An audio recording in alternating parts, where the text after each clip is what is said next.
Welcome, my friends, to the Sage of Quay Radio Hour, your home for free and critical thinking, and I'm your host, Mike Williams. Tonight, Crrow777 returns to the show. The conversation with Crow is wide-ranging as we discuss the controller's efforts to suppress free thought and critical thinking. And so, without further ado, here's Crrow777. Well, folks, Crrow777 is back with us. The last time Crow was here was back in October of last year, and Crow, I received a lot of very positive feedback, emails from our listeners. They really enjoy your work. And back then, we titled the name of the show, The Modern Day Book Burning. And that was really the beginnings of YouTube doing its censoring and going after those in the alternative research community, the truth community. And I know your channel is back up now. So I thought maybe to kick things off, what we should do is just play a little catch up. And maybe you could fill us in on what's happened since October and how you are dealing with things as we speak. Okay, so I guess I need, was I actually down when I was on with you last time? Was my channel down? Yep. Yeah, so they took me out, and before I tell you how I think it came back, I'll tell you part of the strategy that they're implementing. So when you did a search for Crrow777 before YouTube took me out for about 3 or 4 weeks, I forget exactly how long, there were millions of search returns on my name on the internet. When they finally reinstated me, and I'll address that in a minute, there were 6,000 returns in the United States for Crrow777. As time went on, the search returns grew. They're still to this day nowhere near what they once were. So what's basically going on here, and I have a degree in internet technology, is you could think about it like this. You have as many followers as I did, so they're embedding your videos all over the internet. That's why there's millions of returns, because over time your work has made it to blogs and all over places. When they take you out, all those become unsearchable, 303, 404 errors, because there's no content. They took it down.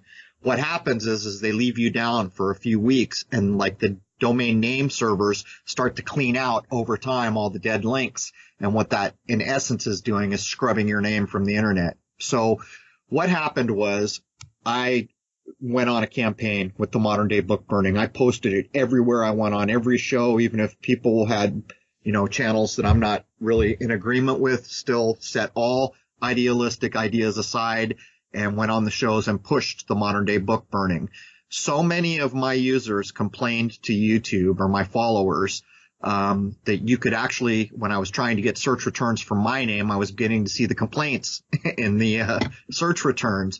So my best guess is this. They didn't like all the Modern Day Book Burning attention they were getting, because they basically removed 4 years of telescopic work with my channel. But I think what they liked less was the number of subscribers that raised hell, and they reinstated me. But that is my best guess. They did not even tell me they put my channel back up. As a matter of fact, this is how I found out my channel was back. My channel was down, and I went to check my email one day, and it said, "You've got a strike." And we've removed this video. And I'm all, what? So I look at it, and I'm all, how can I have a strike? I don't have a YouTube channel. I look at the notice, and it was a Greg Carlwood episode I did, where I did it for his program, and he gave me the clip and I ran it. Apparently some music on that was copywritten.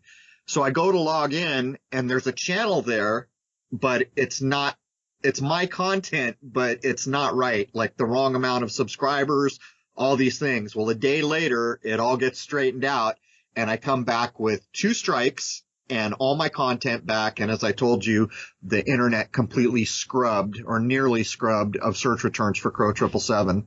Now, Crow, what did they not like about your material? In other words, you received these strikes, and just to refresh, what was it that they gave you strikes for? All right. The first 2 had to do with shootings. And as a matter of fact, as when I contacted you to see if you wanted to do another show with me, they had just removed another video, episode 15, where I predicted the Dallas shooting some years ago, by about 5 hours, just by chance.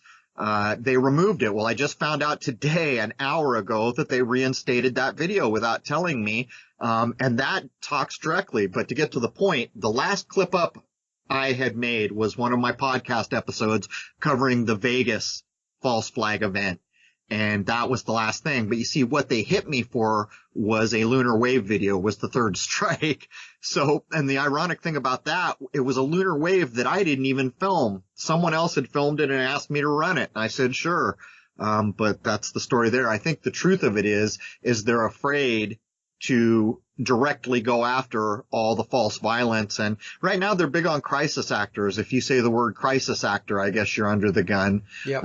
They changed their algorithms, of course, on the tail of the Vegas thing on both Facebook and YouTube to catch any conversation that was talking about that nonsense. Yeah. So now it's just very interesting to me. So they gave you a strike for a lunar wave video? That was my third strike. The first two were indirectly gun violence or false, what I call false flag events. Fear porn had been addressed within it. One of them, like I said, I was just talking to James Alfred, who runs the Sage Sigma Unbound blog. He was covering the Hattie Bob stuff before I walked away from all that, and he covered it a while later too. But I said to him today, we were looking at the dates, and I think if I remember correctly, they'd all come up to sevens. And I said, I'll be surprised if we don't see a major shooting event today. And he emailed me 4 or 5 hours later and said, man, you hit it on the money. Dallas just reported a shooting. Yeah. And that was the last clip they removed. But again, they reinstated that thing, and I'm flat out talking like I'm talking to you now. And I am like you. I'm not giving up here. I'm not going to relent. We have natural rights, and even in the Constitution of this country, if you want to imagine that thing still has force, it tells you flat out the whole idea of the right to bear arms and these other things was so that militias could stand up against tyranny. And in my view, what we're looking at here is tyranny, nothing less. Yeah. No, there's no doubt about it. And no, the reason why I asked about the lunar wave video, was that a copyright or a community guideline strike? Because I can't imagine. Yeah, you want to know what it was? I wish I had it in front of me. I'd have to dig through so much to find the thing they sent me. It was the idea that it was a frivolous posting of nonsense content. And when I fought that strike, I said, hey man, something like 20 some people have filmed the lunar wave. This is an actual filmed astronomical event. And they said, screw you. We don't care. You can't just post things that we think are nonsense. Oh my God! So somebody could put a frivolous video up about a cat on a skateboard. Right. That's okay. Right. Boy, oh boy. Okay. Well, for me, as we mentioned before we got started with the show, I received a community guideline strike, and I went through this with Michael Joseph. He did a show on this. He wanted to talk about it. You know, and their wording is that we're bullying and we're harassing. We're not doing any of that stuff. They're bullying us is what's actually happening. Exactly. That's exactly right. And that's what we had said, that they're actually bullying and harassing us.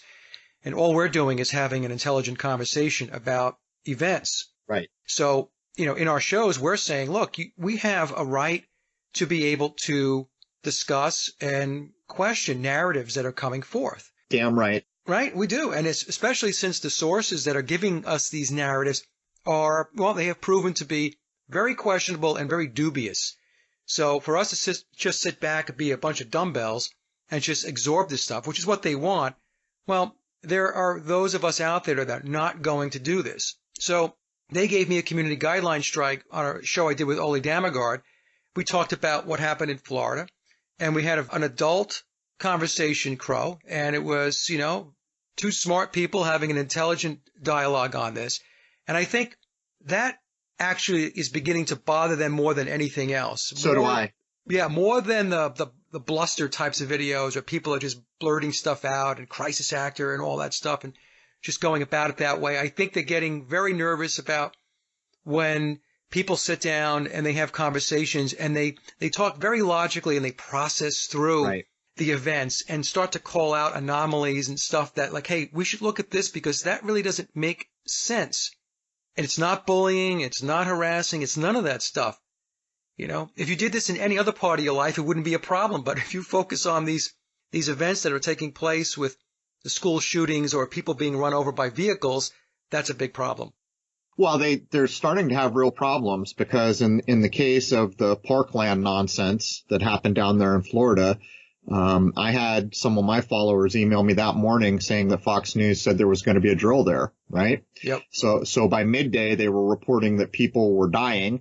And then by the evening, they were reporting that there just happened to be a drill at the same time that an actual real violent event went down. And when you get intelligent people in a room talking and dissecting and pointing out that FEMA pulled into town 3 or 4 days prior to Vegas. We can do this all day long, Right. With the drills. They're starting to have a problem. And so what it comes down to be is a numbers game. And what they have shown is that they are willing to violate our natural born human rights. They are willing to violate the Constitution of the United States of America. They're willing to violate any number of things to ensure that while 100,000 people might absolutely know the nonsense, they're going to go on the evening news and talk to a few 100 million people and ensure that their equation is always lopsided. That's the game they're playing now. But they're running into trouble. People have had their channels shut down, hired lawyers, and been reinstated the next day. As I told you at the opening of this, I had a Dallas where I flat out predicted the Dallas shooting, not by location, but by event.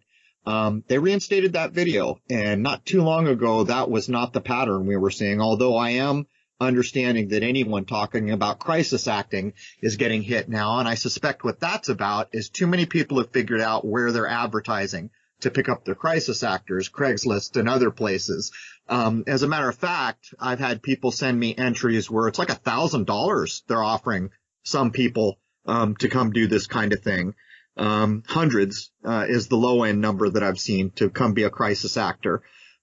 So, people are catching on. I think what's going on here is we could look at it like this. It always reminds me of Sound of Music. How do you solve a problem like Maria? How do you stop a wave upon the sand? Well, I'll tell you, you don't solve a problem like Maria, and you can't stop a wave upon the sand. What we saw at the new millennium was the human mind beginning to raise in this part of the world.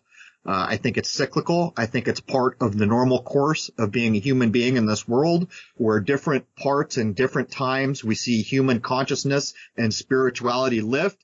And that's a bit like the rising tide in the ocean. And they can build all the dams they want. They can do anything they want to try to stop the tide coming in. But guess what, man? The tide's coming in. And in the long run, I don't think they have a prayer. Yeah, I agree with you. And I've always told folks that we go through cycles. Everything goes in cycles, and the human consciousness is also goes through these cycles. There's, it's not exempt from that, and I do believe that is where we're at right now. I tell folks that I believe we're in the transition period, going from, if I use the Hindu yugas, from the Kali Yuga going into the next yuga, which would be the Bronze Age. So things are going to get better, but also what I tell folks is before things get better, they're going to get worse, because the people and the entities that are in power and in control, they don't want to lose that power and control. So, they're going to go at it harder. You're absolutely right. And using the Kali Yugas is a helpful way to do it. Very few people understand. They think the zodiac is hokum, for one thing.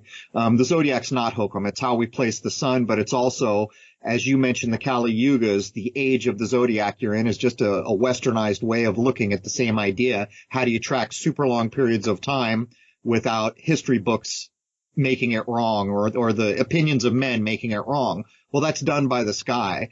Right. In 1881, we went into the age of Aquarius. Very few people are aware of this because they think it's hokum, but it's just a way to mark where the sun is. That's all it is. It's what it means. But we are, in fact, provably on the rise. As a matter of fact, it's said that the people in this world that get to the highest spiritual plane is always the Asian cultures, but they're on the descent right now as the Western world is on the incline. And you used the analogy of the Kali Yugas, but this is not really an arguable point in my view. We saw what happened post 9/11. So many people caught on. In the 60s when they were doing the Manson nonsense or the JFK nonsense, very, very, very few people had any inkling of what was going on. You fast forward to that millennium marker, let me tell you something. People said, wait a minute, man, something's not right about this whole 9/11 thing. By the time we got to Sandy Hook, the boat was starting to sink. There were so many people who had caught on. Then as we went through Boston or any number of the things we can point at, the human mind had raised to such a level that there were just tons of people out there catching on. And I would point out, part of the game here, in my view, is to recognize, actually stop what you're doing in your life, take a minute, take a deep breath, and recognize human consciousness is rising. Because it's a bit like anything in this world where if you understand the rules of the game, you're going to do a little bit better. So to recognize that you are right now, if you're living in the Western world, on a spiritual increase, your mental abilities are increasing right now to a level that was unheard of in the 60s, which is why no one recognized the Manson nonsense at the time as nonsense. If you stop and recognize that, it helps you on your way. And it won't be long before you don't have to watch the news. You just hear a couple sentences and you can instantly hear the ring of truth is not anything. When you get into your adult mind and you start to benefit, mentally accepting that, in fact, our consciousness is rising right now. Yeah, it's interesting, too.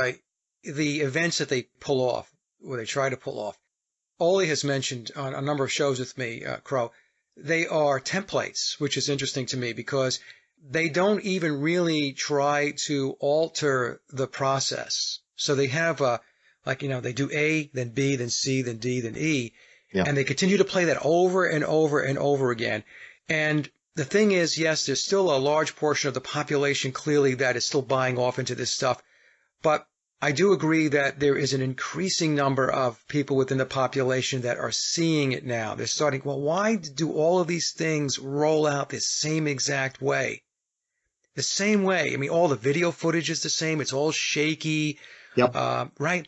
It's we have the local sheriff or police captain comes out. There's two suits standing next to him, and it's the same old thing. It's the lone crazed gunman or the lone crazed truck driver, and a lot of people are starting to see through this now, and they're starting to question. I know this because there are people that I know in my life that didn't question anything.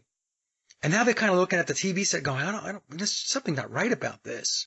They've got a problem because there's one thing about fear porn that's true. The people who are fooled by it are almost addicted to it, where they begin to crave, even though they may not even be aware of it, that fear porn. They need to see it every day. They need to see more and more of it each day. And what this is the childish mind that may or may not be ready to step up, take off the diapers, and start being a damn adult in this time where there is no room for fools. There is no room for foolishness right now. People need to up their game, get into their adult heads, and stand up and demand the rights that a human being deserves in this lifetime. Because all these false flags are headed in a direction, and anyone who thinks any differently is sadly mistaken. They're not doing this for no reason.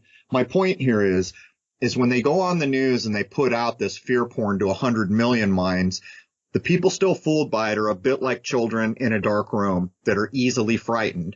The adults in the room, and I'm talking to one of them, are not afraid anymore because when we understood what was going on to a level that mattered, we instantly learned a very critical thing about this world, and that is that it is infinitely more peaceful place than we have ever known it to be because we used to be fooled by the nonsense of the ruling class and the news that wants to convince us all that every single day someone wakes up, needs a machine gun, needs to kill a few hundred people. I recently saw a statistic, and the moment I read it, I thought, this is going to backfire at some point. It said this: on average, once a week for the past 3 years, we've had a school shooting. And I said, really, how many adults are reading this right now that aren't at least saying, come on, man, come on? And what they're doing is they're just ramping up. The harder pressed they become and the more fearful they become, what we see is the ramping up. And it's going to come back to bite them because in this age, we have records of it all. When they showed us the moon landing, we got one shot at it. We had no way to record it. We had no way to review it. And we're not in the 60s anymore. We can review this damn stuff all day long, to the point where it was funny. I recently saw a Rick and Morty episode about vampires. And at the end, the head vampire comes on and says, oh, we lost a coach they found out he was a vampire, and they said, yeah, it was Coach Veratu. And the head vampire says, what? He named himself Coach Veratu? Was that his real name? And they said, no. And they said, hey, and he said, come on, we got to knock off this silly name game. Is it just me? Am I being the buzzkill? No more of this Coach Veratu stuff. And I just laughed my ass off because I instantly thought of Sandy Hoax, where the supposed, coroner cutting up the kids, his name was Carver. They do this stuff all the time, and now it's backfiring to the point where they're even doing stuff like that on Rick and Morty to inform the people in the know, you better quit messing around here. Too many people are catching on. Yeah, and there are those that have picked up the patterns to the degree where they let me just back up a second. They do drop clues and hints in one event to kind of put a little calling card in there as to what may be in store going forward. So the reason why I'm bringing this up, Crow, is because the show that YouTube pulled, the discussion I had with Ole Damagard, Ole had said that he had picked up in the clues down in Florida that the next possible target where they would engage in their shenanigans would be in Texas. And lo and behold, over the last, I would say, 2 weeks or so, we've had these Austin bombings where these improvised devices, explosive devices, these IEDs, they would refer to them, I guess, in Iraq and stuff, are going off. So some people can say, oh, it's coincidence, it was a lucky guess, whatever it may be. But, I do believe that they are leaving those clues, and they like to believe that virtually everybody will not pick up on them. And then there are people who are picking up on them because there are people who are studying this stuff. It's like when you called the Dallas thing. And I honestly believe that that's probably more of the reason why my show got pulled, is because he did talk about that. So in my view, it's this. There seems to be a universal rule around everything, including the people who do these nonsensical, false fear porn violence events, that says this: you cannot infringe on the human rights of a human being where they have no chance to get out from under it. And to reword that, it would be a bit like this. These people go out into the woods and they set a bear trap. If they cover that bear trap up so well that it's not even possible any human being would know it was there, and then they catch a human being in that bear trap, they've got a serious, whatever you want to call it, karma problem. They've broken a universal rule. On the other hand, if they do something as simple as put a sign in front of the woods that says, you know what, maybe people shouldn't walk here, there could be traps, then in their twisted logic, which probably goes back to Talmudic law, they've alleviated their problem. What we're seeing in these little hints and things that they constantly do, and probably in the name game, it's about like this.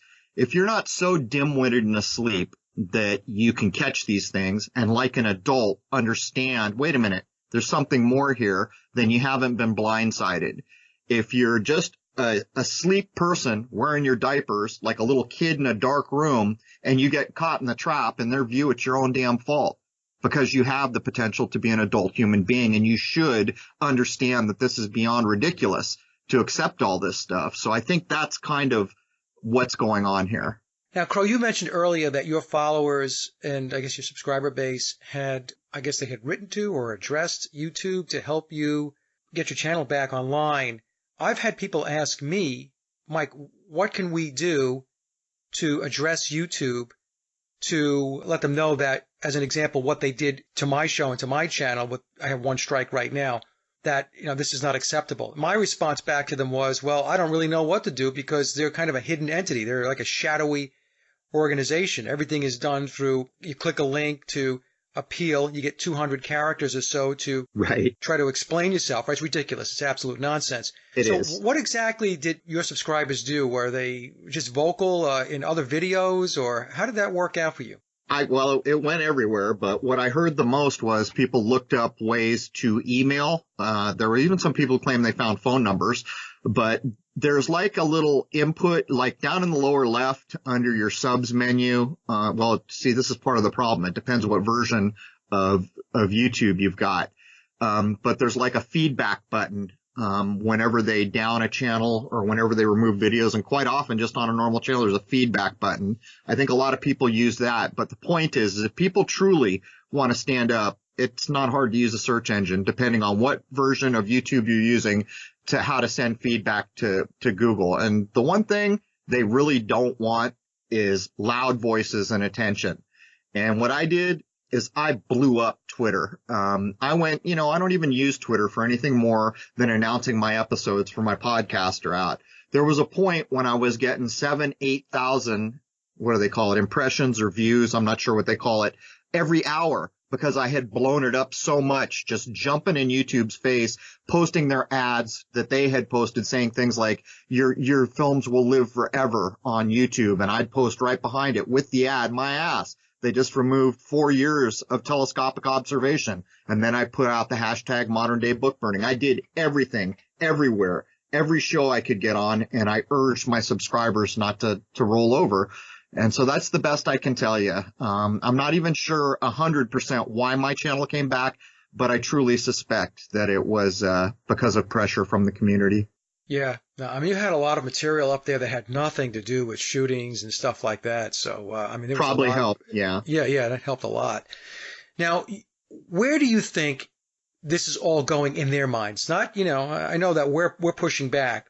We don't want to go where they want to go, but in your opinion, where are they going? What is the end state? It's simple. Anyone can logically work this out for themselves. Let's go back to August of 2001. That was the last time I took a flight on an airplane and had a normal experience. August 2001. That was the last time. The following month, September 11, we all know what happened there. And now when we go get on a plane, what happens? We got to take a colonoscopy. We got to take our shoes off. All this nonsense built on a lie. What that's about is control. That's what it's about. It's demonstrably about control. It's about impeding your freedom of movement. It's about making things such a big hassle that half the people don't even want to try to move around. So what you can equate this to is the same thing we see in corporation. In the same way we can demonstrate one or two very large overarching corporations own almost all information systems, whether it be news, music, movies, all of it. Two overarching corporations with board members that all sit on the same boards, like the TFR and the Club of Rome. This is all about centralizing control down to one small group of people and controlling you all. The book Animal Farm is a perfect demonstration of where this is going. The book Brave New World is a perfect demonstration. These are blueprint books. The book 1984, all these books written by people who circled around in and around the Tavistock circles and the circles of royalty were pre-publishing with their little hints and clues where the world was headed. Those books were put out for the same reason they name the guy who's supposedly doing autopsies on Kid Carver. It's the same game over and over and over. They can't just do whatever they want. They have to put out the pre-echoes, and anyone who's in high school read Animal Farm or 1984, that's what you're looking at. Those are possible versions. Well, actually, Animal Farm is more of a playbook, how they do things, how they achieve their ends. 1984 is like a dim view of what this place could become, and then Brave New World is a same version, or maybe even a bit of a blueprint on where they'd like to get to. So there it is. I know a lot of folks have a very difficult time getting their heads wrapped around the level of control and subversions. As an example, the police departments, they are owned and controlled. They're all corporations. The corporations, yeah. Right. So maybe we could talk about that a little bit, because that's where a lot of people get stuck on this thing. It's like, well, okay, so you're telling me that the police departments are in on it, the local politicians, the local media. I know the answer is yes. I mean, they've got people in positions where they're steering all this stuff. So in your view, how did they obtain all of this control, and is it that subverted? Through corporation. In the same way that when each of us was born, whether you know it or not, your birth certificate and your social security number created a straw man corporation, which is your exact birth name in capital letters. You can take the information, go on YouTube or go online and look up how to look up the corporation that is your straw man identity. You can use your social security number or numbers off your birth certificate to do it. When you do that, what you will find is that there was a corporation set up on the day you were born with your name in capital letters. In other words, in the same way I told you that nobody can infringe on your natural born human rights, another way they've worked around this is by setting up a straw man identity. That straw man identity, which no one ever told you was created, compels you to do things in this life, like have to get licenses, like have to pay income tax, all these things. But you see, it's nobody forcing you to do anything. You agreed into the straw man identity, which is a bit flimsy on the face of it because most people have no idea that there was a corporation in their name traded on the stock market. But to get back to the main point here, while some news reporters will certainly go out to the scenes of these false things we see, probably have no idea, but somewhere in that organization at the highest levels, absolutely, there are people who know what's going on. And they're people who sold their souls for rock and roll. They would rather have their 6-figure or 7-figure income than be honest to the people they live around. It's that simple. But to get to the point of how this is done, you can look up almost any police station in this world and look up a DUNS number, what's called a DUNS number. If you find a DUNS number on any given police station in this country or many others, what it basically means is they're a corporation. For anyone who doesn't understand what corporation means, it means this. Who does a corporation serve? It does not serve the customers. It serves two entities, the board of directors and the shareholders. Those are the only two entities a corporation serves. So if you find out your local police has a DUNS number and is a privately held corporation, you have learned something critically important. When you go take your birth certificate and look up on the internet that in fact a corporation in your name in capital letters was set up the day you born, you begin to see what's happened here. This is the frickin' long game. If you want to look back to a time when maybe the Vatican controlled most of the known world, this is the result of that. They never lost their power. They just changed the way they did it. In the same way we're told royal families at one time went to war with each other, there apparently came a point when they realized, hey man, if we get all these guns on the battlefield and do battle, things can get out of control really quickly. And the last thing they want is things to get out of control. So they started playing the long game for the minds of humanity. One of the ways they did it was with your strawman corporation. Another way that they did it was all these very, very rich entities began to buy everything, which is why all your media is owned. All your record companies are owned. All your Googles and Facebooks and all these things are owned and controlled by overarching corporations. So it seems like a bit much when you hear it bluntly thrown down, but it is what it is, man. Now, you and I are probably very close in age, Crow, and I've often said that when I go back in time, I think back to the 60s when I was growing up and Right. to the 1970s. It was a better time. I mean, that's my memory. Now, Yes. I could be wrong. Maybe it's because I was unaware of the mechanisms and what was going on under the hood, but I don't know. I mean, when I take a look back and I think about my family life and, my parents and what was going on back then, it was a simpler life. Yep. And we didn't have all of this. We have all of this evil and this darkness and this heaviness that just permeates everything today. You're right. So am I like nuts here? Am I just thinking only about the good things when I was younger, or do you have the same recollection? It's both, man. Everybody has nostalgia, and if you don't recognize that, you're not being honest with yourself. But the truth is what you're saying is absolutely spot on. The reason for it is this. I think it was the 1980s, if I had to put a marker on it, when the switch got flipped. What they did is they created a massive party called the 1980s, where for some reason it was easier to have money. All these drugs flooded in from everywhere, cocaine, all these things, and it was a party through the 80s. That's when they put all the things, the final stepping stones in place that would launch them on their way. If we go back to the 60s and 70s, the same shit was going on, pardon my French. The moon landing, that was a lie. The Manson hoax.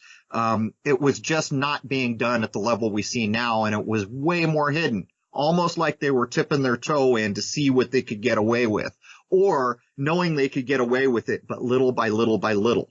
I often tell people the big trifecta from my childhood was Moon, Manson, Woodstock. 3 events that people remember in a way that are nowhere near to the reality of what actually happened there. But to put a fine point on it, if you look at some of the Asian countries, to this day, the older members of those societies are revered. They're not put in old folks' homes, and what they say is valued by the family unit. It's a shame we've lost that here, because you and I can absolutely remember a better time that was a lot less 1984 than it currently is. The problem here is we have a young generation coming behind us. This young generation, the really young ones, are going to come through schools that have been locked down into a police state because of false shootings. So when they get to be our age, their sense of normal will be a metal detector at every door, armed people everywhere, because they came through schools that had been completely locked down on the back of a lie called whatever you want to call it, fear porn, school shootings, whatever you choose to label it. So you can see the long game here. When people like you and I are old or dead and can no longer remind the younger generation, the 1984 playbook will come in, where in the book, the sheep and the dogs and the pigs, the horses couldn't remember what happened 5 years previous, which is what allowed total takeover of their reality. And that's what we're looking at here. People like you and I can remember, but we're not going to be here forever. Right. And I always tell folks not really that focused on us because they know that you and I, give another, 2 or 3 decades, are not going to be here. So they That's go right. after the minds of the young people. There's That's no right. doubt about it. And one of the proofs that I have, Crow, to go along with what you just said, is that if I speak to a teenager and I point to the sky and I show them that there's spraying taking place, it absolutely does not faze them. It goes right over them. They don't really have an impetus to question it. Well, they've been programmed too because it's in all the TV shows. It's even put into their games now. They don't know a time like you and I did when there were no trails in the sky. Right. So to them, that's normal. So you are crazy for calling out what they perceive to be normal. And this is exactly what you were saying. This is what they're doing. They're normalizing the abnormal. Right. And so that the young folks, as they go through, like you said, the indoctrination centers, which are referred to as public school system, even the colleges and the universities, it's really a very, very sick and twisted agenda. I know it's about control, but I think to myself, these people that want this control, what does it serve them in the end? What do they get out of it in the end to keep people suppressed and to keep them in a mode where there's no thriving, but it's just survival? I just have to survive from day to day. I can kind of address this. I've done this for a long time. I've even gone to the point where I've questioned, are these people who understand that they have broken the universal laws so severely that when they die, they're done? I believe that something in a human being goes on, that we are here developing, that in one sense, maybe this world could be viewed almost as a boot camp. It is a hardship, a cycle of hardship and necessity where we continue to grow whatever's next. I at one point stopped and said, is it possible that these people got nothing left to lose? Is it possible that they've bred so closely that it's like a vicious dog? If you keep breeding vicious dogs with vicious dogs, they get worse and worse and worse. I can't answer that question, but this is what I can tell you from just a logical deduction. We know that power corrupts and absolute power absolutely corrupts. If you're in a position where you don't need a passport, you can jump on a jet, go anywhere in the world. The price of any hotel or anything you want in this world is pocket change to you. What is left to have? You see, and then you've got to ask the question, if there's more than one group vying for power, then what does that mean? And all I can tell you is what these people are doing is indefensible. I don't give a damn what standard you want to try to use or how you want to try to explain it away or anything. I don't care. What they're doing is indefensible. They are violating the natural born human rights of everybody affected. Not only that, when you talk about things like manipulating weather, now you're hurting nature and wildlife and all these other things. So no matter how you look at it, maybe it's more helpful to understand that it is absolutely indefensible. And knowing that as a human being, an adult human being, you have every responsible to stand up for what is right or what you view as correct. That's the best I can do, man. It's a tough question to answer because most people cannot comprehend the depths of the evil. Right. I was asked one time about how come good has a difficult time overtaking evil. And I said, that's because evil knows no boundaries. Yeah, it's easier too. Good people have boundaries. Oh, I'm not going to do that. That's not right. Right. But if you're evil, you never have that conversation with yourself. You never say, oh, that's not right. I'm not going to go there. You're just going to go wherever you need to go because you want to be able to fulfill whatever desires or whatever agenda you have. Now, how about the occult? Now, there's still a lot of folks that really can't get their heads around the fact that they are engaged in the occult, in black magic, in their rituals, for them to put their agenda forward.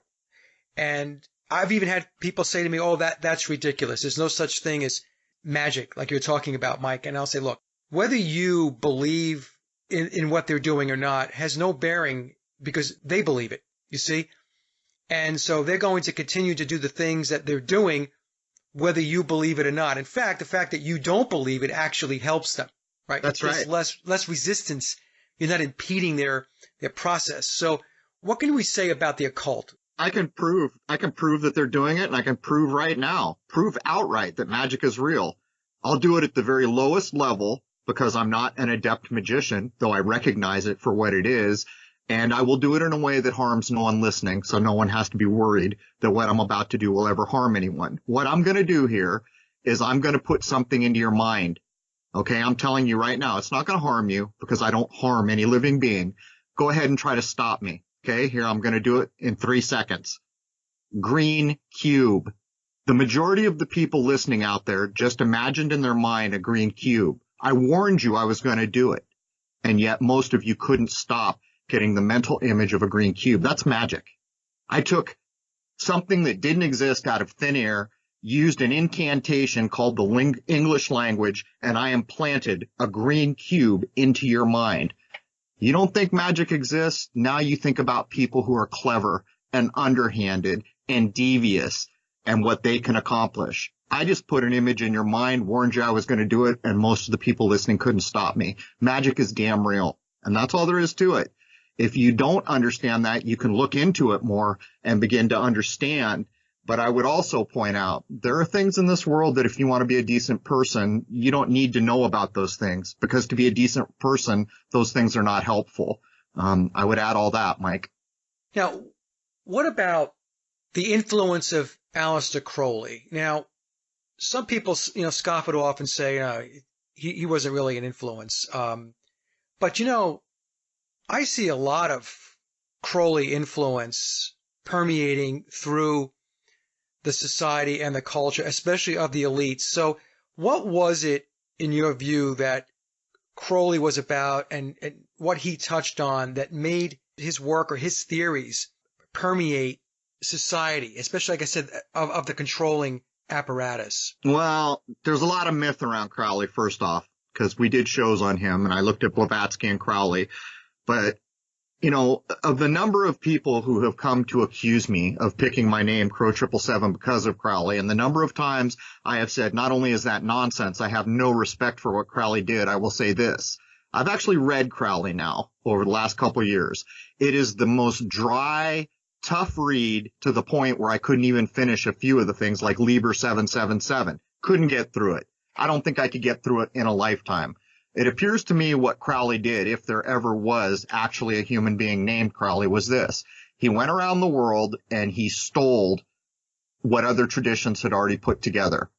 And he did it kind of like, I've described it like this before. It's kind of like Taekwondo. In karate, you'll have all these artistic portions of a kata, where it's partially fighting and partially movement and training and spiritual endeavors.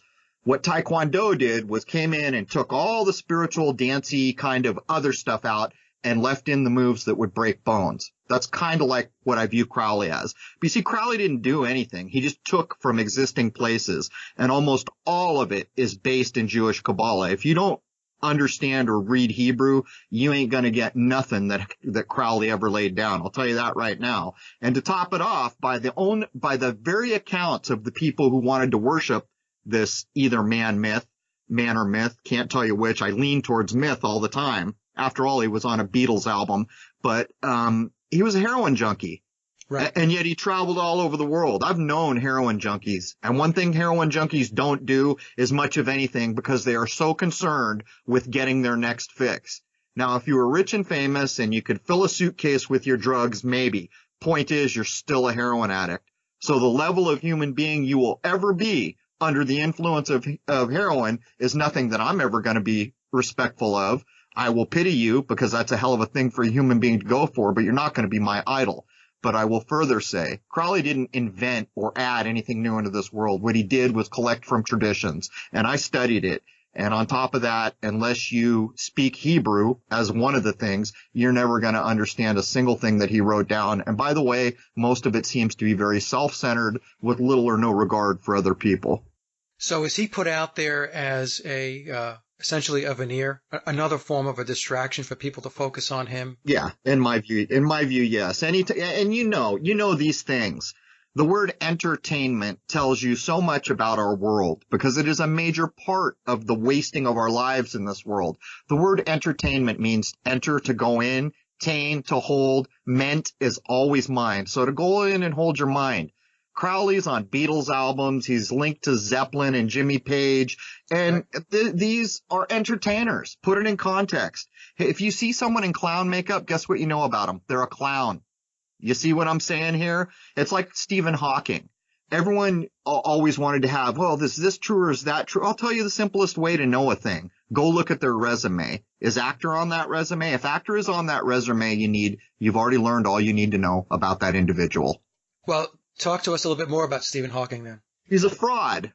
His ideas, he was here to convince you to believe in things that have no existence, like the Big Bang, which violates the third law of thermodynamics, which you can go on right now online and look up actual true physicists who are honest, hardworking people that will tell you the Big Bang is complete nonsense. But you see, they don't get the press. And they don't get the most popular TV show, The Big Bang Theory, named after these misleading ideas, these theories, you see. What Hawking did was put out theories. In the modern age, if you hear the word theory, or when I hear it, I instantly hear the letters BS when I hear the word theory. At what point in our life will gravity quit being a theory and become a law?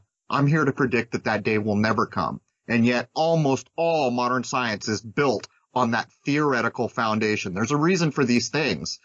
Now, to get back to Mr. Hawking, who is out there hawking fraudulent ideas because names are never lost on iconic figures like this. He held a position that was previously held by Isaac Newton. Hint, hint, hint. He died on the day, I don't know, Galileo was born or died. Hint, hint, hint.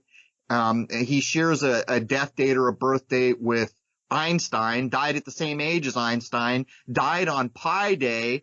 You can see they can't help themselves. They have to do these things. And what these things do is build a fantasy-based reality. There's a form of magic for those who don't believe magic is real. You get the whole world to believe in things like the Big Bang and black holes. That is a form of psychological magic that leads an adult human mind into fantasy. When you believe in fantasy, reality flees your world. It's that simple. When you make decisions based on erroneous ideas, every decision you make is based on an erroneous idea.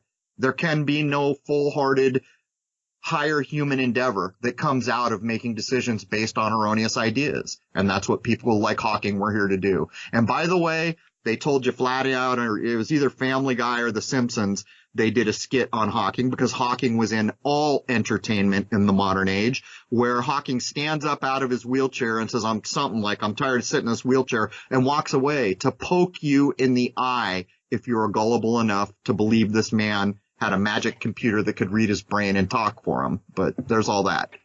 Yeah, I was having a conversation with somebody yesterday about that. I agree. He's a total fraud. He's a hoax. Yep.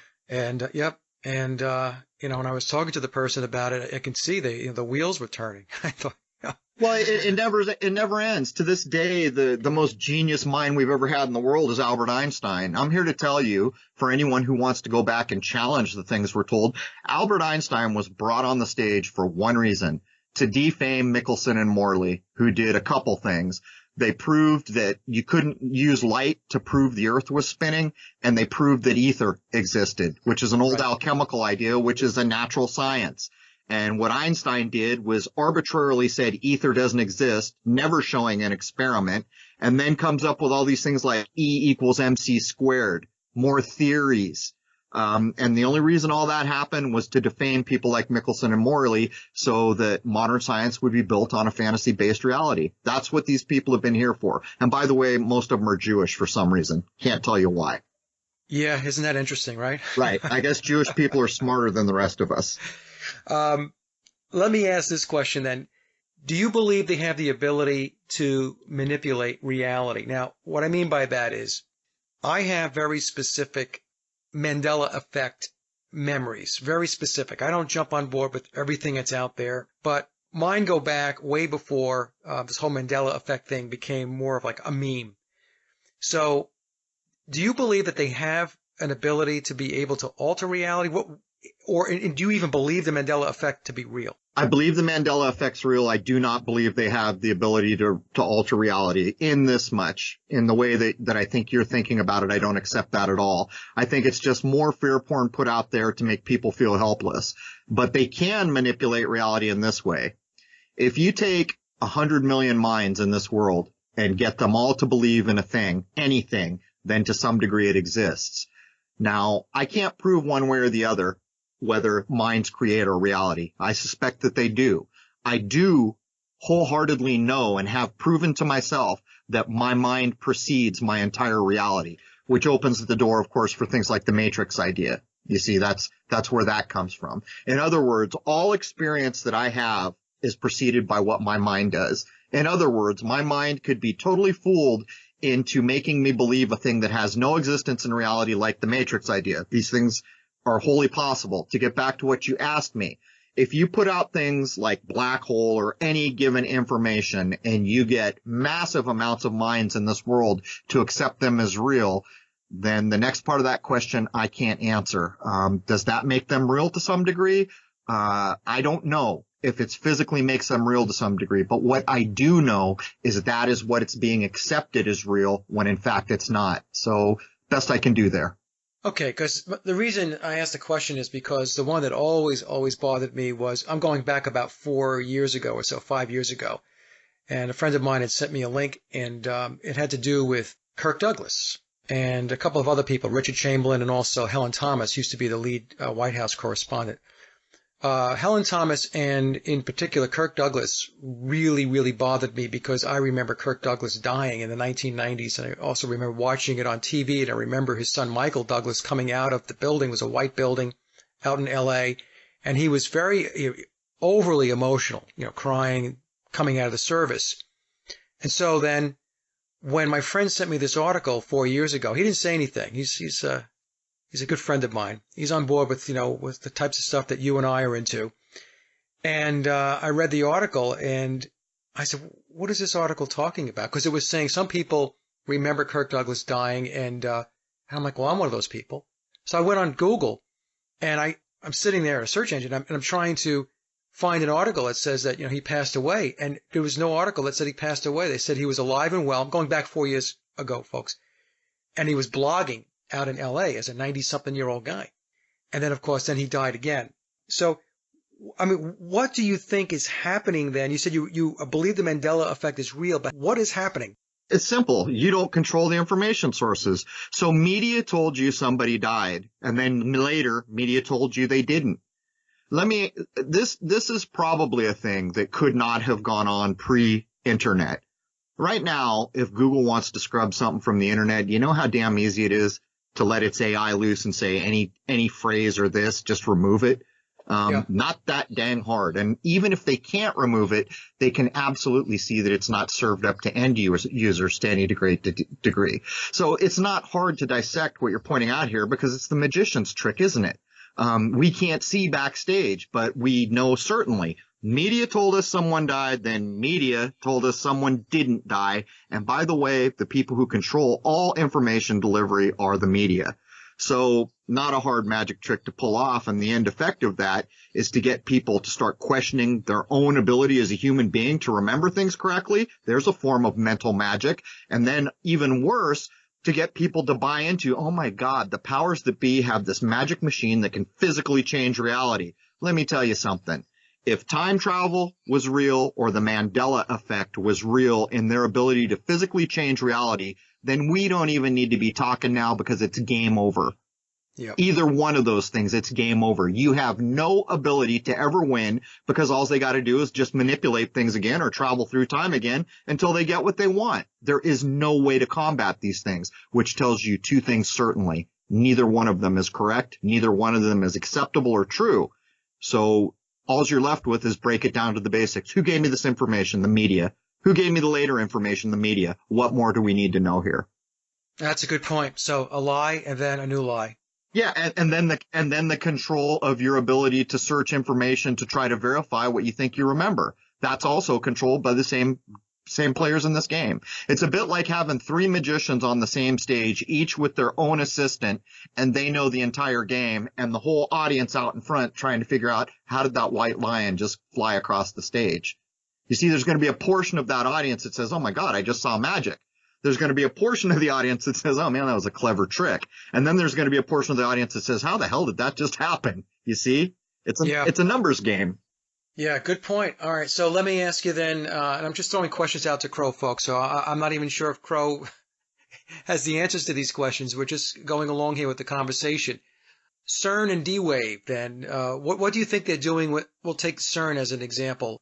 What are they doing there? I mean, obviously they didn't build that just so that it could just be an ornament. I mean, they're doing something. They're doing occult things. The problem is we can't know what they're doing because we don't have a backstage pass. But what they're stated they're doing is complete nonsense. I can't tell you anything more than that, but I can certainly tell you it's a cult. When you see Shiva and the other things that are built into the building, we know certainly what's going on there. They're basically just using alchemy. For people who don't know what alchemy is, it's the older science that seeks to achieve everything it does within the confines of nature. That's what alchemy is. It is the forerunner of every religion and every science that ever came to be in this world. People don't like to hear that, but unfortunately, I'm not going to lie just to be pleasant in a conversation anymore. It's a little late in the game. What they're doing there is some form of occult alchemy. Hard to know, but smashing particles together is a bunch of nonsense. And not only that, anyone who wants to get a true look into what CERN's about, go look up the Nova special online of when they announced the Higgs boson was real. It is the most rank, amateurish piece of stagecraft you will ever see in your life. And if you think there is any reality to the Higgs boson or particle smashing after watching that, then I don't know what to tell you. In that whole episode, one guy tells you the truth. They're marching in all these physicists to say, hey, where will we find the Higgs boson? Will it be in this range? Will the God particle be here? Will it be there? And one guy walks up and says in a 5-second clip, you'll never find it because it doesn't exist. One guy in that whole show told you the truth, while Mr. Supposed Higgs sits in the audience where the guy, the master of ceremonies, polls the audience. What do you think, guys? Did we discover the God particle? Everyone claps, and he then announced, there it is. We found the God particle, but by the way, Mr. Higgs boson there in the audience can't speak right now. It's a frickin' shell game. It's stagecraft. I'm sorry I can't tell you what's going on there, but I doubt if anyone without a backstage pass can. Yeah, no. Like I said, some of these questions I'm asking, I'm just looking for your insights, and we're not going to have answers to these things because, like you said, we're not there. How about now we're talking about stage shows and the like. What about space? What's your view on the whole thing with space and planets and all that stuff? I could talk about this at one level, but people without a background will feel blindsided and probably shut down and walk away. So I will say this. Space has been misdescribed to you. There are older sciences and older, hard-to-find writings that tell you much more closely the truth. In my view, nothing can go out of our atmosphere, not man or machine. There is a hard, fast boundary there. Many of the major religions describe that as what they would call the firmament. Many other traditions described it in other ways. The old Flamel woodcut that people are familiar with, where the little dude's poking his head out of the earth to see what's beyond, it's addressing this very thing. This is what I can tell you. We can demonstrate to my satisfaction that nothing has ever left here, that we have never seen a picture of anything from space, that satellites don't exist as they've been described to us, although there are certainly things within our atmosphere that are up there all the time, I would imagine. They look like little black balloons, kind of, when you shoot them with a telescope, and if you do it long enough, you'll shoot a lot of them. But in the older occulted traditions and the alchemical traditions, there are pretty good descriptions that match what I'm telling you here. The problem is it's the same thing. It's just like talking about magic. It sounds so nonsensical that it probably doesn't serve a conversation like this well to even bring it up, because it will derail too many minds from even considering what's being said. But I will close by saying this. The Red Hot Chili Peppers in 1999 told you the absolute truth when they said space may be the final frontier, but it was made in a Hollywood basement. Truer words have never been spoken. And the real truth here is that for most Americans or people in the Western world, your idea of what space is started in 1966 with Star Trek. It was reinforced in media in any number of ways up to 77 when Star Wars came out. You can start to deduce the game I'm alluding to here. Yep. Okay. No, that's fine. That's fine. And I agree with you wholeheartedly. Now, with your lunar wave work and looking at the moon, have you concluded or come to any kind of theories with regard to what is the moon? This is a hard thing to talk about, again, for the same reasons I just said. So I'll say this. Hopefully saying words that at least people will consider, and I hope I don't do anyone the injustice of having them shut down their minds and walk away thinking that what I'm about to say is nonsense. What we see is an illusion, and the reason it's an illusion is because we're in a 3D body right now, and that limits us. And until we become higher beings, whatever that might be, and are free of the 3D illusion, what space is, in my view, is a little bit like a kaleidoscope. Okay, so when you look through a kaleidoscope, there's real things there. They're not fake. There are real beads of colored glass, but they're giving you the illusion of making all these apparent shapes and the angles, hint, hint, hint, of that light coming to your eye, and the angles of the position of these real physical things are giving you your eyes, your 3D material eyes, an illusory image of what you're actually seeing. And maybe that's the best I could do. Okay. No, I mean, it's like I said, we don't want to have people shut down, but I think these are fair questions because you have done a lot of work in this area, and I appreciate your input on this and your insights because we're all in a process of exploring and discovery, Crow, as you know, try to figure all this stuff out because, like you said before, we're not backstage. Well, I can add a little more. In some of the oldest texts I've ever had my hands on, right now I'm reading Manilius, which is supposed to be one of the oldest astronomical accounts we can get our hands on. Can't tell you if the timelines or the person ever lived, but I can tell you the texts are old. I just don't know how old. He is referencing supposed people like Ptolemy, if they ever existed.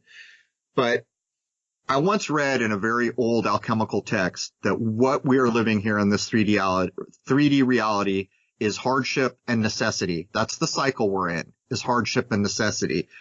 It was described so elegantly that I've never forgotten the description, where it points out that human beings need adversity to grow, and sometimes the worst things we experience end up creating the most development in our benefit in the long run. Maybe it's a little bit like what we're facing now, tyranny, where it's a hard thing to deal with, but if we do, we've put ourselves in a position where probably tyranny won't be able to come back again as we see it, and then people can expand to such a higher degree. But in this cycle of hardship and necessity, which I accept, there are limits purposely put in place. It's a bit like being in school. If you're in fifth grade, most of us, the vast majority of us, can't exceed the fifth grade curriculum until we get there. There will be some special people who are just so far ahead that maybe they'll jump straight from fifth grade to college. It's just there's not very many people like this. The majority of us will experience fifth grade curriculum before we see sixth grade. So I would add that, in my view, in the cycle of hardship and necessity, there are said to be 2 days of balance. It's been encoded with things when the lion lays down with the lamb, the two pillars in masonry encode these ideas. But I'm here to tell you that right now, the equinoxes are broken. There are not 2 days of balance as described in the ancient texts anymore. When they announced to you that the spring equinox this year will be March 20, they have not told you a true thing. If you look up when the sunrise and sunset time is and find the true day of balance, you'll find that it's a different day, and it's a different day all over the world. Something has happened to the 2 days of balance that the ancient writers used to rely on.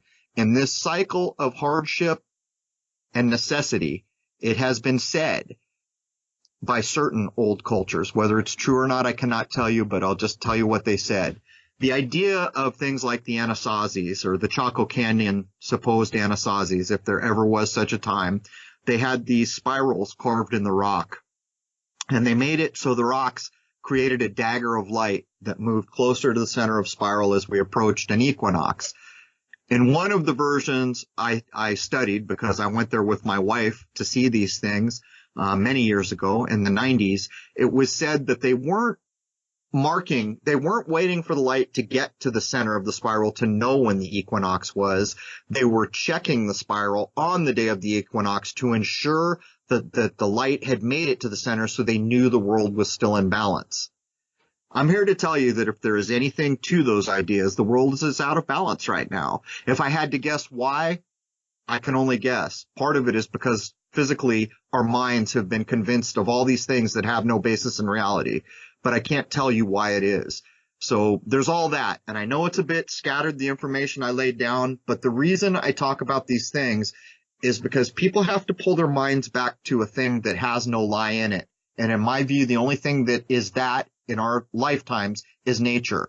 Nature will never lie to you. The tree in the field will never tell you a thing that is untrue. The bird you see will never give you information that is erroneous. And that is the basis for alchemy, which, by the way, the people who run this show are using all the time in underhanded ways. So there's all that. I tell folks all the time, Crow, that your thoughts create your reality. So they spend an enormous amount of time, obviously almost all of their time, trying to capture thoughts. I agree. And steer those thoughts. And so my theory is that what they're able to do is by taking the mass consciousness or majority of the consciousness, or there are going to be those that are not on board. But if they can get the vast majority of the world's consciousness steered in a certain direction, that becomes the reality. That, to me, that's their alchemy, or part of their alchemy, is to be able to create a reality based upon steering thoughts into a particular direction. So if they want a certain objective or they have a certain goal line in their sights, they're going to have to steer your thoughts, the thoughts of the masses, in that direction in order to accomplish their goals. Does that sound like crazy talk to you? No, I'm with you all the way. I think these things are quite possible. Let's use the straw man identity to further this idea. When you were born, a corporation was set up in your name, and I've told you all how to go look it up if you don't believe that it's true. You can look up the corporation with your name set up on the day you were born. In many cases, it'll even give you projected values of that corporation that somewhere in this world, someone is collecting the money generated therein. But think of the name that went on that corporation. Think of how we name everyone in the West. How many Mikes do you know? How many Jims do you know? How many Susans do you know?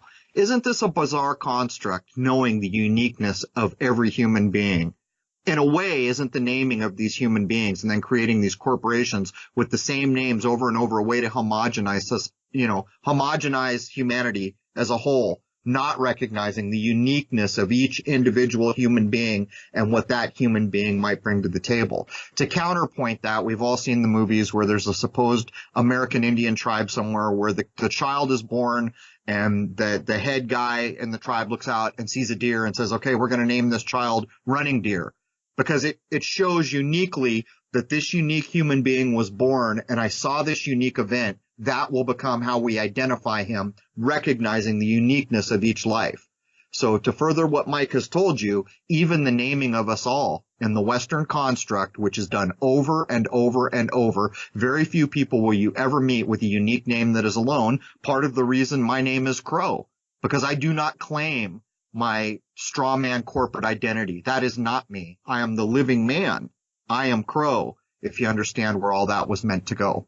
No, I absolutely understand, and I know my audience will too, Crow.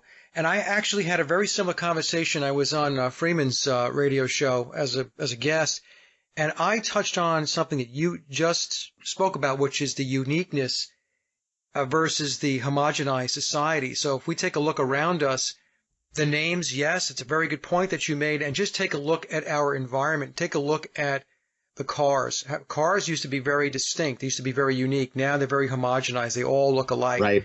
If you drive around and you're going into different developments where people live, all of these developments now are essentially just, they're a likeness of the next development and the next development. They all look alike. So there is an agenda, a very clear agenda in my view, to sterilize and homogenize the uniqueness out of humanity. And I can add something. I'm sorry to step on you, but I want to add something because you brought up like the cookie cutter housing developments. In the old natural sciences, there is an angle of sorrow and an angle of joy, believe it or not. And these go back through antiquity and were accepted as absolutely true in their day. The angle of sorrow is 90 degrees. That's how we get things like the cube and the square.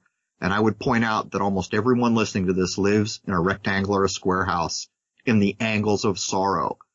The angles of joy are said to be 60 degrees. You could think of that as an equilateral triangle.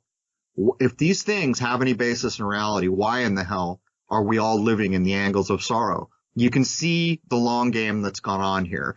You can see that, well, we were all in the cycle of human consciousness falling. What happened where there were people who understood the old ways, had the old knowledge, and they deprived every one of us of every bit of it while they put their controls in place. Well, guess what? We came by the bottom of that wheel, and every single person in the Western world listening to this is on an ascending cycle right now. And so when you think about these things, how is it that we all live in the angles of sorrow? When you turn on the television, and I've seen whole YouTube's channels dedicated to showing you how it is physically impossible to escape the cube in the way we live now. From the keys on your keyboard to the cartoons your children are looking at. Go ahead, try to escape from a square. The idea of the Masonic right angle as being right. That's a 90-degree angle, isn't it? See what I'm saying here? So I'm sorry to step on you, but I think it's critically important to show people the older ideas. And I will further explain. The reason a 90-degree angle is said to be the angle of sorrow is imagine a corner of a square and energy comes down both sides. When it hits the corner, that energy crashes. That is the angle of sorrow. If you consider the equilateral triangle, as the energy comes down the walls of the triangle, they converge, forming like a Y. You see, they don't crash into each other. Those are the metaphysical ideas that were proven to satisfaction and accepted as absolutely true back in the day. So there's all that, Mike. Well, that's an excellent point, Crow, and it actually syncs up with the conversation I had with Michael Joseph, who was an expert in the occult and occult symbolism, and he had said that the square, the square and the compass, the Masonic symbol, the square represents the profane. Yes.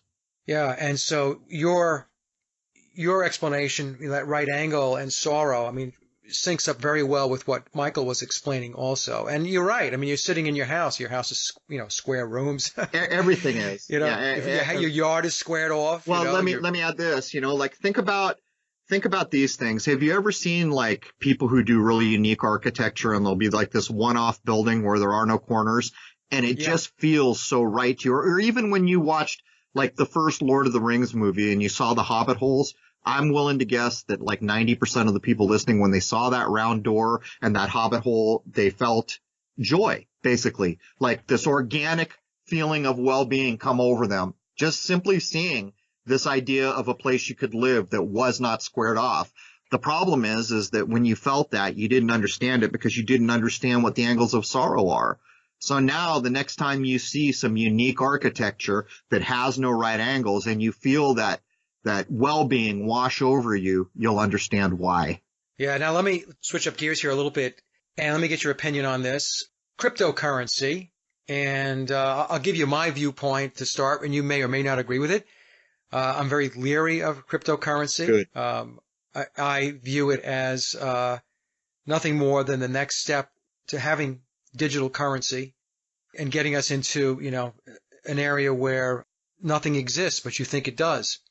So do you have any views on cryptocurrency and what that's all about? Certainly. I have a technical degree, and I'm here to tell you that cryptocurrency is human bait. It's what it is.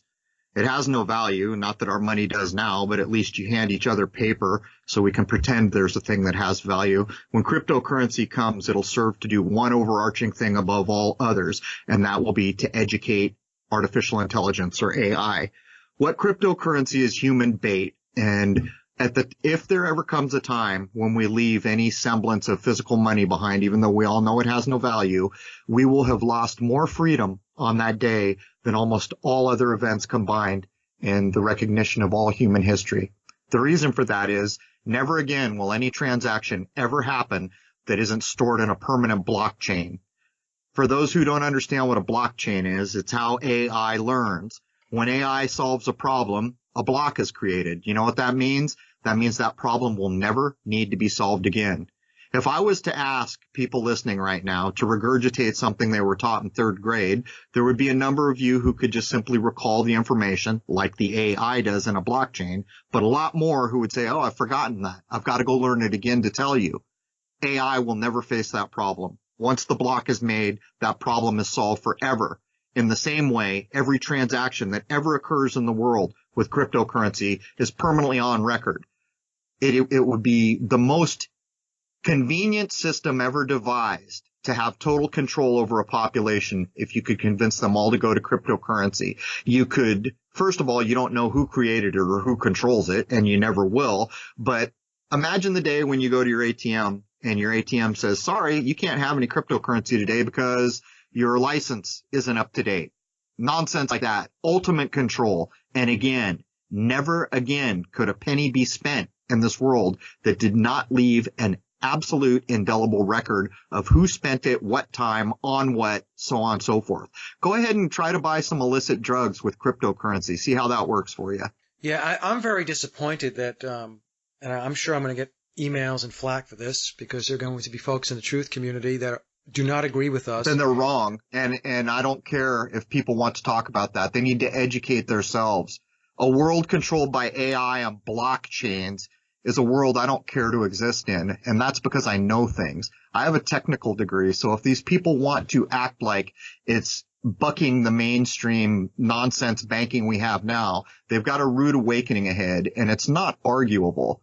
You think AI is good? You think permanent records of every damn thing you do is good? It's pretty much that simple. And I don't usually take that forceful tone, but we're at a crossroads here. And if you get fooled into taking that cheese in the mousetrap, then I'm here to tell you we're all going to pay for it heavily. Cryptocurrency is the worst idea for humanity that I can't really compare it to anything else. That's how severely bad cryptocurrency will be for freedoms.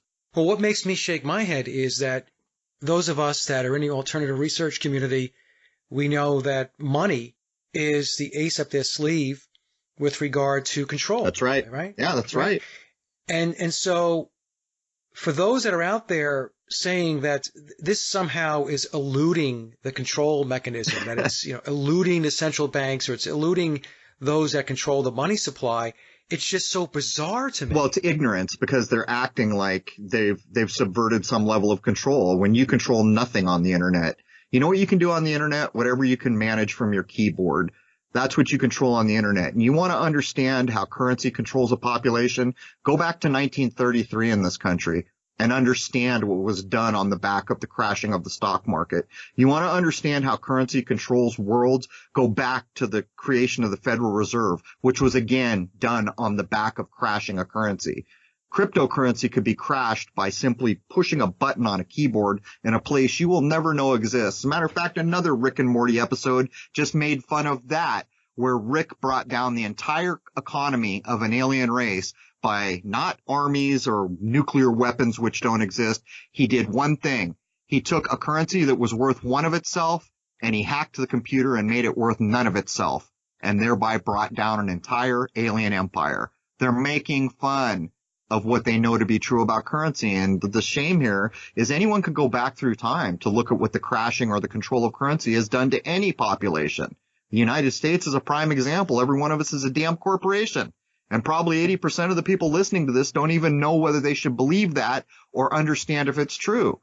Fortunately, a group of you that may be on the fence will go look up what I told you to look up. And the moment you see your name in capital letters on a corporation that was set up on the day you were born, you'll begin to know some things about currency. Yeah, it's wild to me that there are those, like I said, in the truth in the alternative research community that have just bought into this thing, and it's scary. I don't know. Yeah, it's scary. It is scary. It's human bait with a hell of a lot of intelligence put behind it to trap society. That's what it is. Now, do you see it getting traction, Crow? Because I'm on the fence on that. I don't really see it getting a lot of traction. They have their front men or front organizations that are trying to pump it up, right, and make it so that it becomes more palatable to the masses. But I'm not really seeing the masses jumping on board with it. I don't know. What are your thoughts? This is the long game. In the same way, these current false flag perpetrators have to wait for people like you and me to die so that the generation that came through schools that were locked down, that generation being used to lockdown, can come to bear. That's the cryptocurrency game, in my view. People who are maybe in their 40s somewhere, late 40s, all the way up to however old people can be in this world, most of that population isn't going to go for the cryptocurrency. You know who's gonna? The young people who have never known a time before the internet. So again, we see the long game being played here. And unfortunately, the young people probably won't have any concern for what happened in the stock market crash in the 20s, in 1933, in the forming of the Federal Reserve, because old people like you and I will be long gone. to remind them, look what happened here. And the book Animal Farm will be brought to bear because the sheep and the dogs and the horses can't possibly remember what happened 5 years ago. So again, I think we're just looking at the long game. And of course, if I really had to venture a guess, by the time people like you and I are gone and the generation that was born never having known a time before the internet, when they come of age and they're getting to be in their 40s, man, it's a crapshoot. Will this world be wholly locked down under an iron fist, or will the human mind have raised quickly enough to have countered all this nonsense that we see going on? I don't know which is true, but I know I'll spend my lifetime, as I know you are, trying to combat what the cloud we see on the horizon, which is no damn joke. No, it's not a joke, and it is coming, and it is on the horizon. There's no doubt about it. Now, you're talking about the young people, and we've talked about all of their efforts, those of the controllers, to influence and to condition the younger folks, Crow. How about things like even the occult symbolism, or as lack of a better term, the Illuminati symbolism? It's very apparent to me that they're pushing that to become pop culture types of symbolism, and Passé. trying to, and really trying to make it, pull the rug out from underneath, let's say, folks like you, me, and others that are trying to make people aware of this stuff, and, to try to understand what's going on. And in the meantime, what they're doing is through their media, because they control all that, is to push it out there. And I see people embracing it, Well, that's the problem, when it becomes passé and just commonplace and a bit of a left-handed joke, then it can't be talked about seriously anymore. Not that I ever think the word Illuminati held any real value for anyone in the first place, because it was a word that meant a thing that it meant, but it could be corresponded to nothing concrete in our world. But here's a thing I'll add. I recently finished a book that was written in the early 1800s. I go a lot to archive.org, because there's so many things that are not really published out that you can buy available there right now. How much longer that goes on, I can't tell you. But in that book, some people who claim to be adepts, spiritual adepts, said there's a funny thing about symbols that most people don't understand. Symbols have what's called archetypes in them. And the reason in this world, way back in the antiquity of human beings sometime, symbols were put into play for this simple reason. Intention and meaning can be put in a symbol that is then forgotten, and many hundred years later, someone will then come back, find the symbol, and over time work out all the meaning that was ever originally put into that symbol. That was the claim made, and I thought it was a very apropos, very kind of spot-on thing to point out. Recently, Jason and I did a podcast on color, pointing out to people that every color has a frequency, every color has a meaning, every color has a hidden, coded, known quantity when used by the people who understand the older ways, which is basically the people running this show, basically the people who own media, who are putting out the next virtual reality game. They understand these things. Symbols and colors and all these things have always had a meaning. It's just that you came up in a school that was based in scientism and you were told it was all nonsense. I'm here to tell you it's not nonsense, and I'm here to tell you that there are things in this world that were put in place so far back in the past we can't possibly understand when it was, that are true to this day. One of those things is men cannot change the sky clock. As long as that sky clock exists, there will be a hope that people can get back to the real history that happened here. There are archetypes in this world, and that is symbols and other things that are across all consciousness. And it is said that once intention has been embedded in these things, the meaning can never be wholly, truly lost. So there's that big old long mouthful. When you get into this, you conclude that anything worth knowing is a lie. And I know that's a gigantic statement to make, and I've made it before on other shows, Crow. But when you start to look at different aspects of life and existence, and you start to dig in, you conclude pretty quickly, at least I did, that virtually everything that's worth knowing, and I take the word virtually out, everything worth knowing is a lie. Well, you've been told it many times in your life. For those who are alive in the 80s, a band named Styx put out a whole album about it. It's called The Grand Illusion.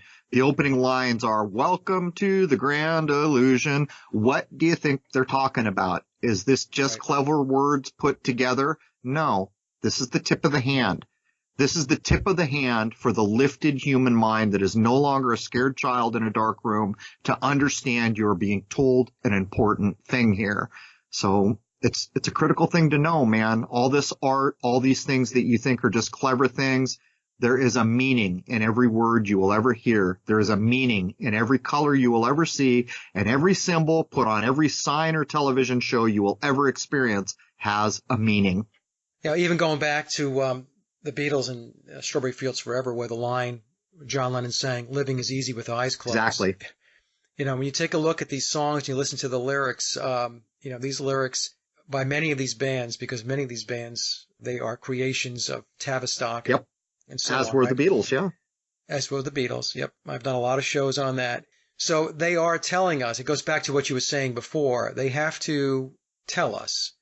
And if you're smart enough to pick up on it, then you get $200 and you pass go. If you're not smart enough to pick up on it and you continue just to go about your merry way blindly, then you're going to be, you're going to wind up in a place most likely that you don't want to be in.